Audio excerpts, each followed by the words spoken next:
Hello everybody. Hello guys, if you can hear noise in the background, that's our daughter Kiki playing upstairs with her friends. We were supposed to be doing Maddie's birth, home birth, as this next podcast in the series on home birthing, but we felt that the circumstances in the country and the world potentially necessitated a bit of a chat about how we're dealing with the current health crisis that's enveloping everyone. And also, we've been meaning to sit down and do the podcast over the last couple of days, and every time I think about doing it, I can't do it because because I can't go to that place of Maddie's birth. No. Because I feel,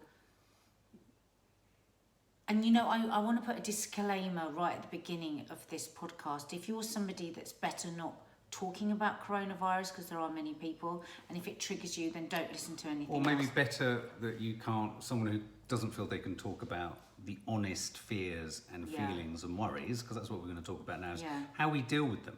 This isn't about creating scare. Yeah, no. But I think in order to share how it makes us feel, might help other people in feeling, oh, that's how I feel, and how do we deal with each other, and how do you, in a marriage and a relationship and in a family, keep that balance just right.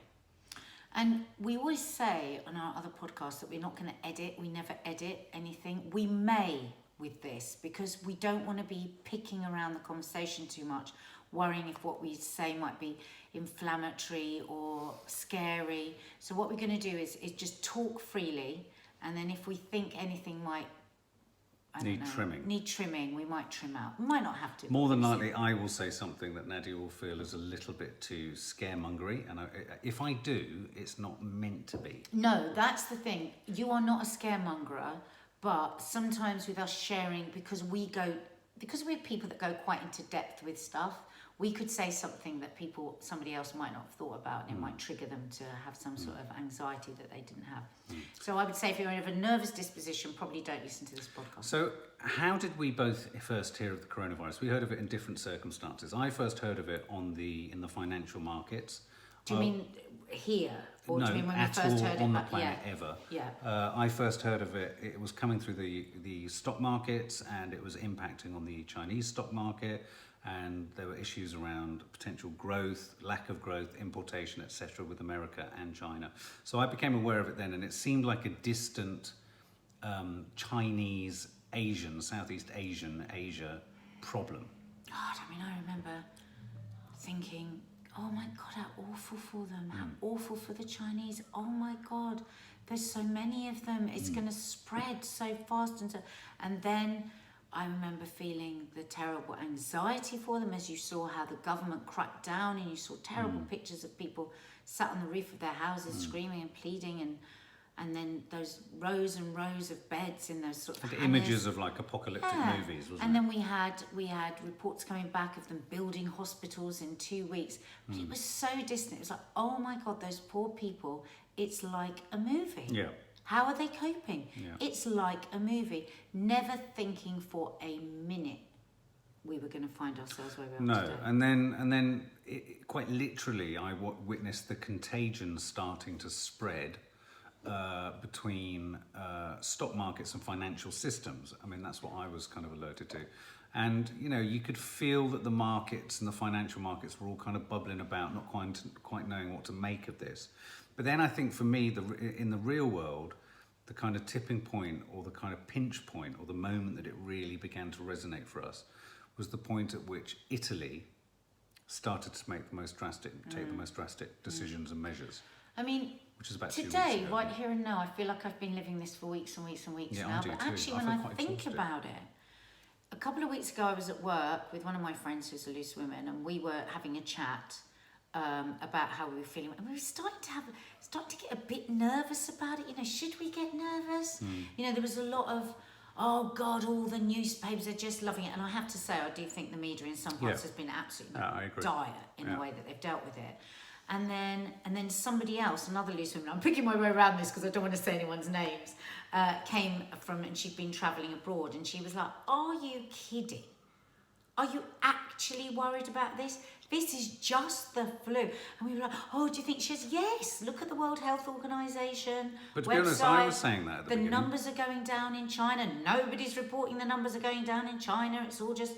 And so my fears were allayed. And in fact, the very first time we talked about this on Loose Women, all four of us, because this was a different lineup on that day, the very first time, and we turned to the audience and went, you know, are you all really worried? Put your hands up who's worried. Not a single person. And after the show, we were all saying, God, did we get that really wrong? Why were we talking about it on the show? Nobody's the least bit bothered. Well, that was only about three weeks ago. Yeah, and so in order to kind of keep calm and keep everything, I mean, and also the intel that I was reading and everything I was reading was, yes, it's not a pleasant flu and it's not a pleasant thing to get, but it's ostensibly no more dangerous than influenza. So I was the one trotting around saying things I never heard that. Saying things like, you know, influenza kills 80,000 a year. The death rate on this is estimated to only be that. And I wanted to put that in perspective. And I have to stress yet again, in my calmer moments, those statistics still stack up. Do they? For me, at the moment, until we get more figures through, at the moment, I'm feeling like that. It's clearly, consistently, the vulnerable members of society in terms of elderly and with underlying health conditions and all that kind of stuff. And that's not to say that in itself is a terrible thing, but I'd be fascinated to know whether these would be the kind of people who would have lost their lives, sadly, if they'd got a bad case of influenza too. You know, we'll never be able to make that comparison. Right. And so people do die here in their hundreds and thousands from flu. But how are we going to be able to categorise who would have done and who wouldn't have done? Except when you see scientists and you say, answering the question as to, is this just flu? They say it's 10 times worse than flu. Well, exactly. But I mean, I think, unfortunately, looking at all the press conferences, we don't want to talk about the nature of the pathogen because we don't know. No one knows. No. But I think the way we've managed it and dealt with it, there's been a shift in how we've dealt with it. Yeah. And I think, you know, it's thrown a spotlight over in our relationship and in our household how much me and you are not drawn to drama for drama's sake in a sort of, you know, we want the drama. We don't want the drama, but we are inextricably drawn to it because we're worried, because we want to know, and because we want to fix, and because we want to protect. I mean, you know, okay, so it's sounding like, you know, young children are least vulnerable, and teenagers and young adults and what have you. But because I have asthma, because your dad's just had heart surgery, and because my mum's 17, your mum's over 80, you know, how much does one want to take risks with that? So I would characterise that since Italy, there's just been a slow, increasing sense of portentous doom. Yeah, I mean, the same. As Italy started to blow, and then, but it was a weird one, wasn't it? Italy started, and then they started to contain it, and then they were keeping everybody in. I was thinking, oh, this is good. Okay, they're keeping everybody in now. This is good. This is great. I'm still feeling this is tough on the Italians, but they've got a hold of it. You know, the percentage is high of deaths because they've got a very elderly population. Blah, blah, blah, back and forth. But then there's just been this... It's really weird. It's like being in a slow car crash where I'm seeing it, but I'm also not seeing it because it's just gone so fast. From that moment when I was feeling that, how am I where I am today, where I'm not stepping out of the door and I'm cleaning everything all the time and I'm, oh my God, I feel like I'm driving myself mad. I mean, now it's day 3 of me doing my self-isolating. So basically, for those of you that don't know, I've decided, my parents live next door. My dad just had a heart procedure last week, and I think that's when my anxiety really, really kicked off. Well, you've been in tears a lot. A lot, yeah. My dad had a heart procedure. It was a bit trickier than we thought, and I literally went to a very dark place because I thought I was going to lose him. Then he had this turnaround and he's out and he's feeling the best he's ever felt and wants to go for walks and wants to go on holiday and wants to walk here and wants to walk there and wants to do all these things that he hasn't felt up to doing. And then virtually on the day that he was feeling that, really on the day that Teddy came out of hospital, sat in this chair where I'm sat and said, this is remarkable, I feel a new man, hell broke loose, it feels like. What happened? It was a really sudden turn. Was it as it seemed to double. The figures were doubling and then doubling again and doubling again and doubling again. And I was very much last week, I was wanting them to scream at us, everybody stay the fuck inside the house. I'm like, why? Korea has sorted it out, China has sorted it out, Singapore has not sorted it out, but they've got control. Why the fuck aren't we all being told to stay in? Then of course they go away, they talk to scientists, the politicians come back, the politicians tell us, and it all sounds perfectly understandable, you know, herd immunity, we're hearing, okay, I get that. Then we're hearing, you know, this bloody spike, we can't hit this spike, we've got to hit this level. But I don't understand how everyone's still doing what they're fucking well doing stops the peak. The peak. Surely we should be staggering people getting ill. And if it's just saying, I mean, last week, how many 50,000 people was it at the rugby? All of this stuff has just made my anxiety rise and rise and rise and rise and rise. The last couple of days, I mean, I've got a bit better because I'm finding my way to deal with it. My way to deal with it is we were listening to the news all the time, weren't we? We both love news. We love news we're both news junkies, but I suddenly realised that I was probably going to kick the bucket over stress. Yeah, so you were in danger of hyperventilating. I deleted my news apps and I said to everyone, if you get any good news, send me that. I'm going to watch the news once a day. That's what I'm going to do now. I don't want to be non-informed because the non-informed people are driving me fucking nuts. Well, that's the other side of it. And I just want to draw us back to the idea of the relationship thing. So anyone in a relationship, it's very hard, in a weird way, my heart goes out to anyone who's not in a relationship at a time like now, where words, or in a good relationship, where words like self-isolation and isolation are being talked about. I mean, Maddie, I hope jokingly, because she did laugh afterwards, said, "Oh God, it's so mad in this house. I'd rather self-isolate with another family." But there was a salient point in there, which is, you know, as we all reduce our social mobility and our social interaction and all that kind of thing, and we introduce social distancing and all that kind of stuff. We do see it sit on the cusp of having almost a prolonged Christmas vacation scenario. Now, a lot of people have said to me they're more fearful of that than they are the illness. I know, which is quite something, isn't it? Yeah. And I have to confess, I've got a little bit cabin fevery. I've got a little bit cabin fevery to the point that I just want to go out and just hear other people because I'm just sick of being in this house. And I am a bit. That's why I'm kind of looking forward to going to the supermarket. I'm thinking, well, as long as I just so. If I'm feeling that now, you know, you can day 3. Yeah, day 3. You can imagine, you know, after 14 weeks of enforcement or whatever it is. Anyway, how would you say we're dealing with it? Are we dealing with things in the same way? Is it putting a strain on our relationship? I mean... No, I haven't. I've actually been quite heartened by how good I felt about, apart from today. It was interesting today. You felt really cross. Yesterday, you had me just like climbing the walls, going crazy, stressed. We had your mum came. What had I done yesterday? No, I was like that. So you said you had me. No, you had me like crazy. Sorry, you had to deal with me. I thought you said I'd got you there. No, you had to deal with me.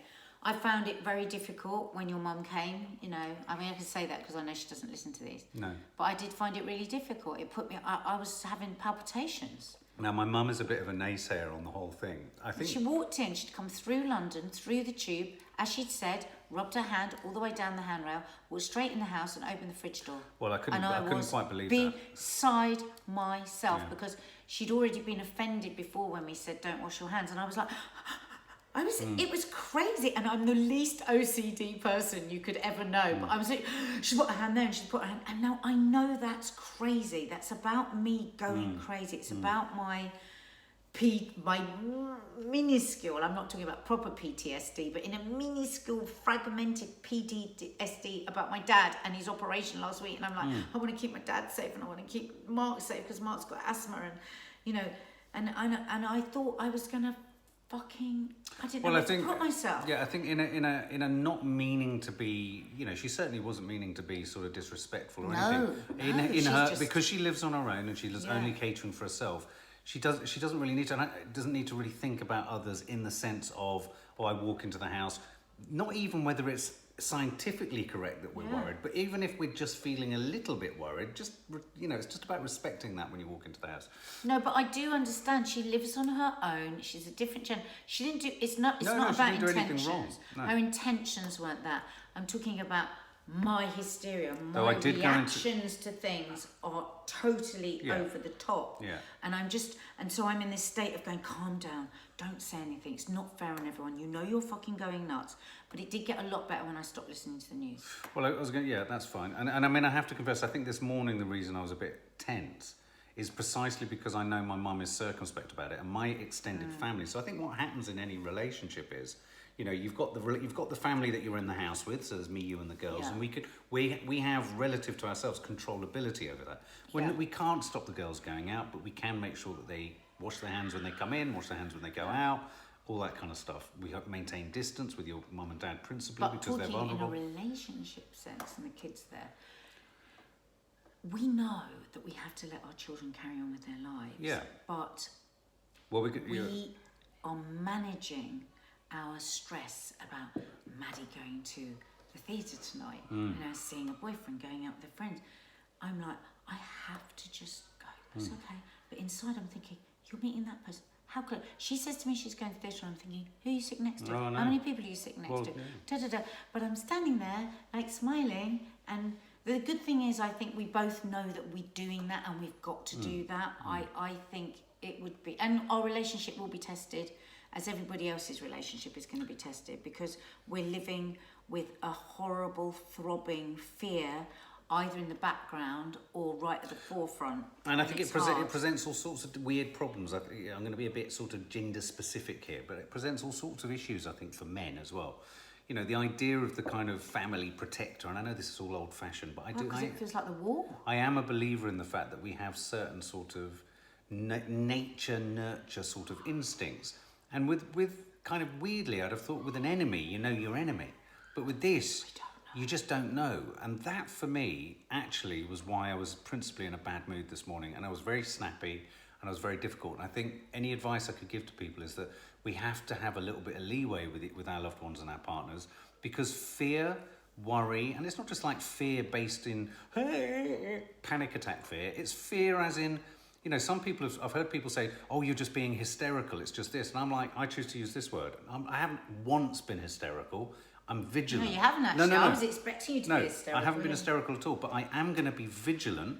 I am going to listen to the news. I am going to listen to shifts and changes in the pathogen's behaviour. And we're not being ridiculous listening to stupid news. No. And looking at stuff on Twitter and Instagram. Well, I do go to the Daily Star for most of my headlines.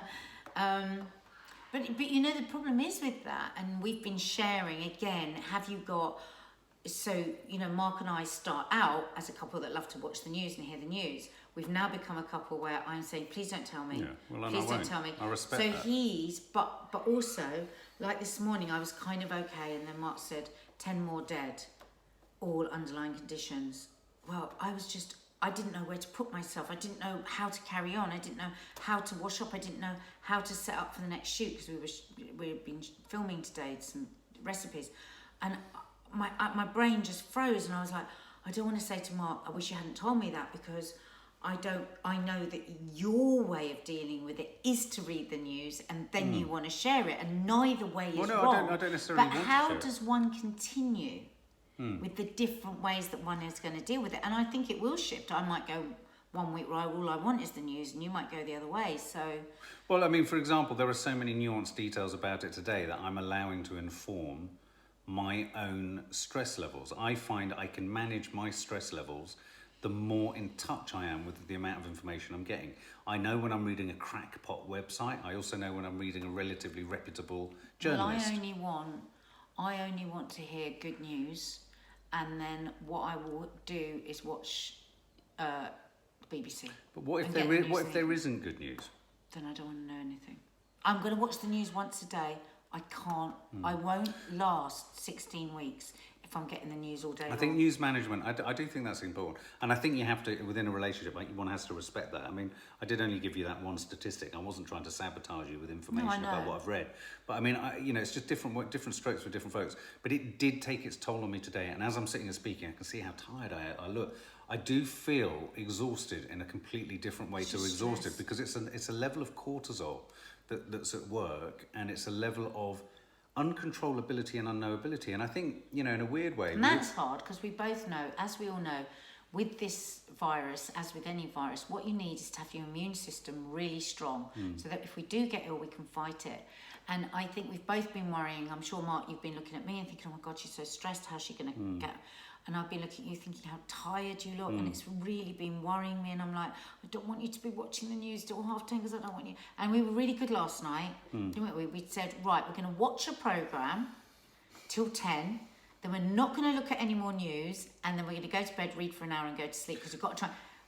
You came up after me. I bet you anything you went on the phone and looked at the last bit of news before you went to bed. Of course I did. This morning, the temptation to go to my phone. I woke up at 6:30.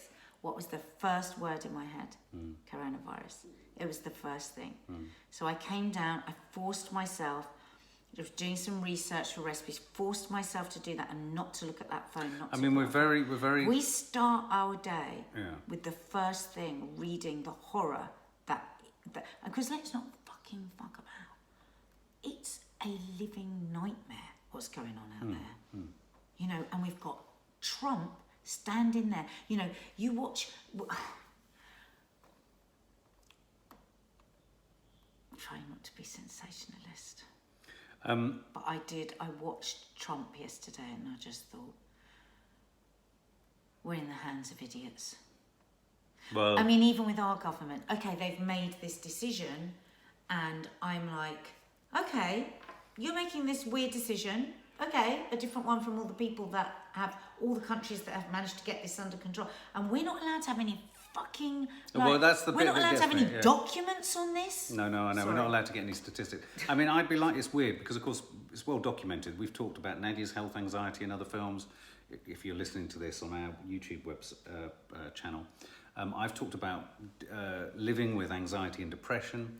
And I was expecting myself to be... Now, what's happening to me, I was expecting myself to be really quite poleaxed by this as it's moved along. And I think I'm managing to distract from how I'm actually feeling through work. So we're very blessed that we can do a lot of work from home. I'm so blessed.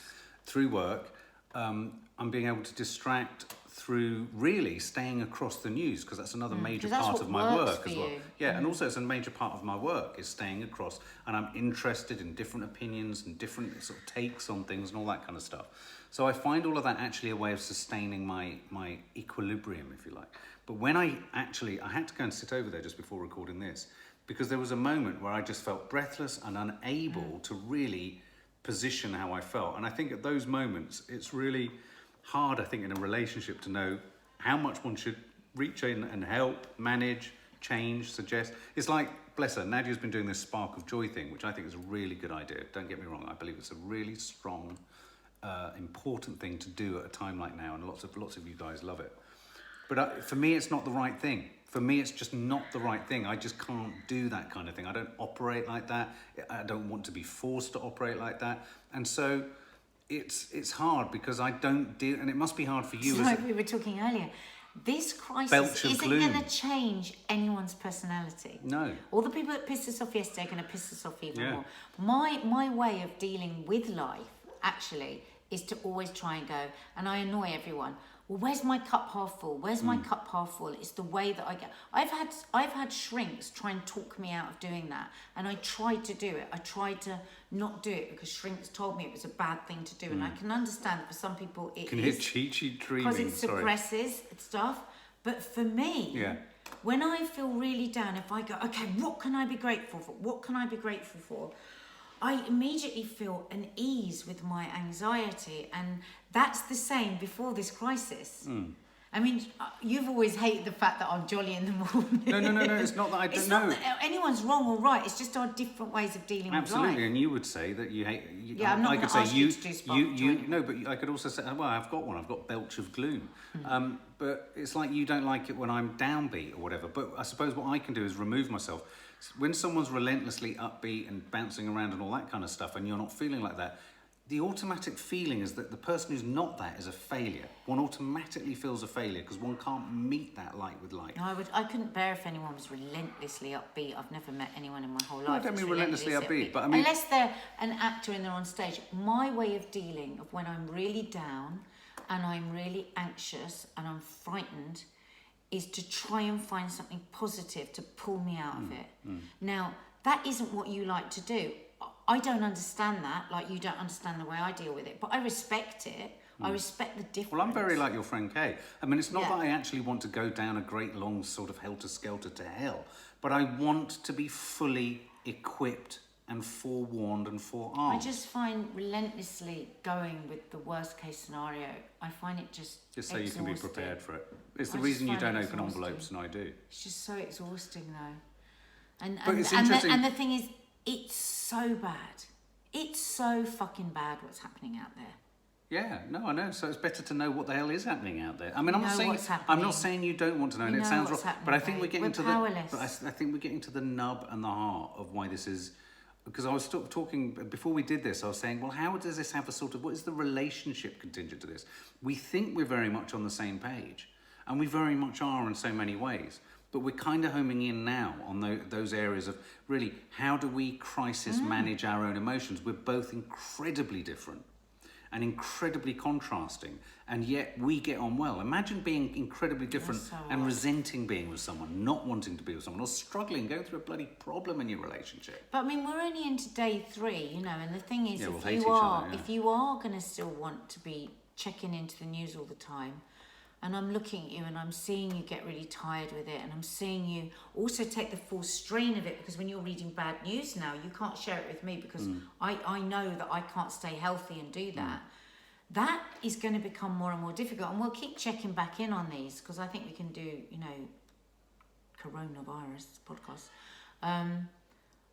We've got to just, we have got to be mindful of respecting each other's boundaries and each other's ways of dealing with it, whilst at the same time supporting each other's way of dealing with it. Yeah, exactly. So my thing is, I think if we sit down and we watch the news, if we have, because all the advice out there for people dealing with this anxiety is to choose 1 or 2 times in the day that you check in with the news.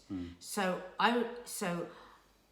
I think my way of helping you live the way that you want to live is we do that and we talk about it, but then we put it away. You know, like CBT, when cognitive behavioural therapy, when you're dealing with anxiety, and they say set aside a time of day to deal with it, and then the rest of the day you can be free. That's what I want to do. I want to set aside a time of the day, and maybe if you're in a similar relationship where your needs are different like this, say, okay, I respect that you don't want to hear, but I really would like to share some of this news with you, because otherwise it's really scary, suppressing it all. Set aside a time of the day. So we'll watch the news not too late at night, because I don't want to go to bed with it. 6 o'clock-ish, let's watch the news together and talk about all of it. And then I don't want to hear any more news about it. I don't want any stats. I don't want to hear about the death tolls, the numbers. Well, I do think and there's I something... really hate the news. Some of the news headlines are just fucking horrendous. Well, we've got to do the news headlines tomorrow for the Sunday show. No, but I'm talking about on Sky, you know, and they're just constantly feeding off it. It's just horrible. I know. And how many times have elderly people got to hear, you know, oh, it's the elderly. Well, hang on, we've got a lot. Can you stop telling the elderly they're going to bloody die? Well, I think that's the scale of the problem. I mean, I think that's why the person I really have an intolerance of, for and with at the moment is the person who trots in with such a supercilious, smug look on their face, going, there's no problem, it's just flu. Please, if anyone is feeling of leaving a comment underneath that it's just flu, please don't. It drives me nuts, because if it was just flu, the stock markets wouldn't have lost a third of their value, approximately $75 trillion or whatever it was. Economies and countries wouldn't have been closed down for the first time since World War II. You know, you can't just keep trotting out a line that it's one thing. Yes, maybe people are overreacting. You could be overreacting in different ways. But at the end of the day, you have to look at what's really happening in front of you and make a judgment call. And the judgment call is, it's a crisis. So, going back to relationships, we have to face the fact that your mum is paying no mind to it. It's a very challenging situation. And I feel really sorry for you about that. Yeah, I find it really challenging. Because I feel really sorry for you with that, because I feel like she's outside of the 2 households. You've got your parents next door. We can be really palliative in a truly, no, I don't mean it in a horrible way, but we can have them sit in 2 yards from us. We can do this. We can observe all of the protocols. We can get the girls to do all of that. And I do feel I don't know how to deal with my mum in this, because I don't want her sat outside on her own at a flat. Yeah. I feel she feels vulnerable. But what do you do with someone, an in-law in your case, and a parent in mine, who is kind of not wanting to recognise the rules of engagement? It's really hard.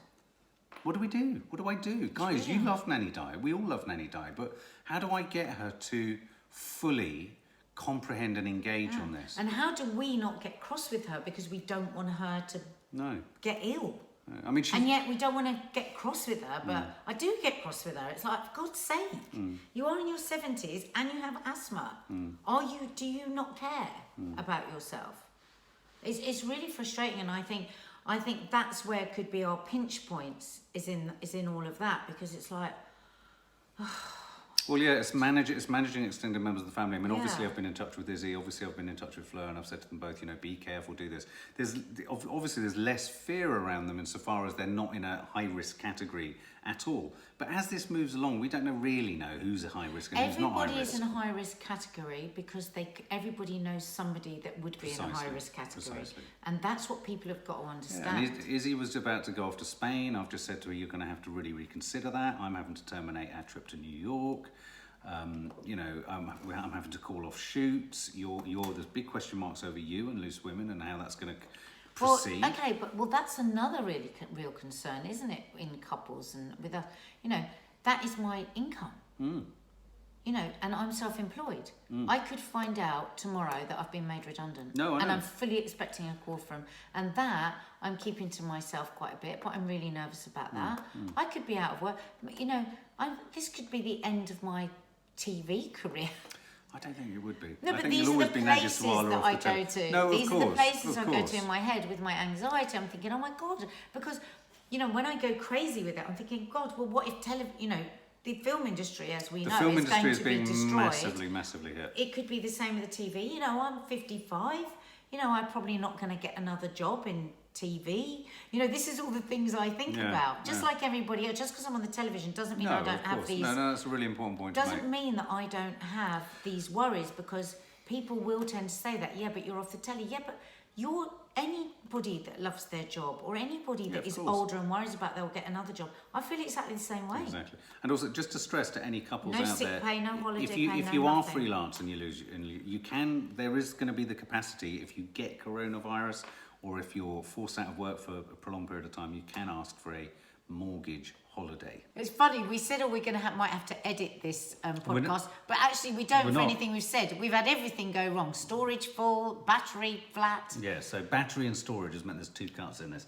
No, all I was trying to say was J.G. Ballard once wrote about his experiences of World War II in China, because he was an expat out there in Shanghai when it was blown to bits. As he ran round the wreckage and dereliction of the casinos and the hotels, he uses this line. He says, it was drawn to my attention at a young age that everything around us structurally is simply set dressing. And I think what's interesting about this is that it's the closest, really, 2 or 3 generations. My mum's generation is the baby boomer generation. That's that spoilt generation, as spoilt as each generation that's come afterwards, that wants everything for itself, feels it can have everything, could have free sex without there being AIDS at the time. Do you know what I mean? That generation, we are the products of that. And this is the first time, collectively, 3 generations have been hit with something. And it's ironic, isn't it, that it's come at this point in time where technology has so much potential for solution. And that's where I think this is really important. Online, YouTube, streaming, social media, connectivity, and all that kind of stuff. I think we may well see, if this gets bad, we could see but worse than it is. This could be a moment where there's a fundamental shift in almost the way we work and the way we live. It's a defining moment. I think we're on the edge of that. There's history being made at the moment. Yeah. How are we as a human race going to deal with it? Yeah, because albeit that China and the Southeast Asian countries have done a good job of containment and getting rid of in the short term, this is the 19th strain of a coronavirus. They keep popping up back down there because they're not building up an immunity. So, we've got a bigger problem. It's like a ticking time bomb. And the WHO have been talking for yonks about whatever this disease X is.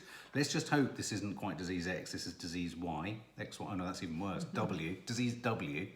And we're not quite at disease X, and we can get round this one. But from this, we have to learn lessons. We have to learn lessons. I feel really anxious. So do I. I've got a constant hum in my chest. I'm going to have some rescue remedy. Anyway, I'm not guys, okay. leave your comments below. We'll share them on Insta stories if we can. And yeah, stay safe. Just wash your hands. Just wash your hands. I mean, that's all they keep saying, but maybe that is really the best thing you can do.